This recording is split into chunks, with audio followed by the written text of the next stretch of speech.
So who is Mojo Matthews? Hi.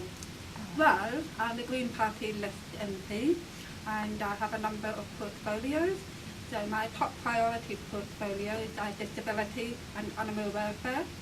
In addition, I also have natural health, food and civil defence and consumer affairs. But animal welfare and disability are my top priorities, where my passion really lies. Can you clarify the Green Party abortion policy? It's come out quite a terrible thing in the media. Yes, there was some misinterpretation of the policy, so I appreciate the opportunity to get that straight.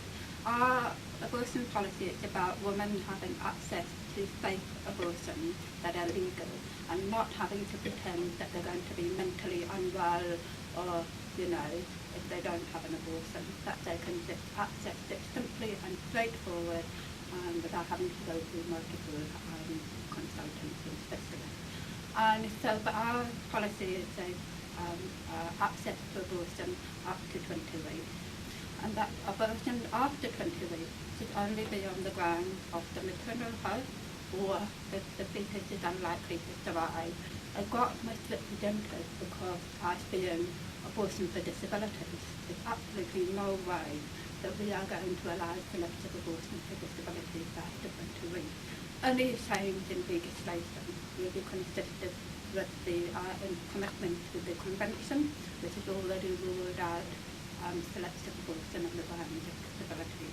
So it will be on the grounds of the health of the mother and child, not on disability grounds. Why do you think there's such a kind of almost a resistance or a hesitance? Like, why aren't all our programs captioned yet? Why do you think that is? Firstly, it's incredibly important for the deaf and hard of hearing community to have access to television, and the only way we're going to have access is if it's captioned. So New Zealand has one of the lowest rates in the developed world for captioning, and that is because we don't make it mandatory in our Broadcasting Act. And what we do is that the government actually provides the funds to enable captioning. That doesn't happen anywhere else in the world, but there isn't enough money provided by the government for that captioning to happen. So what is actually needed is a change to our Broadcasting Act to require broadcasters to caption their programmes and to offer that. And so I don't believe we're going to see significant improvement until we actually make a mandatory requirement in law to provide captioning. So if the Greens get into position of power after September the 20th, will that be something that you'll still be charging? I'm very keen to see that happen. I get lots of requests. I'm going to ask you the question. So the point of 20% campaign is to encourage people within the disability community to get out on September the 20th and tick 2 boxes.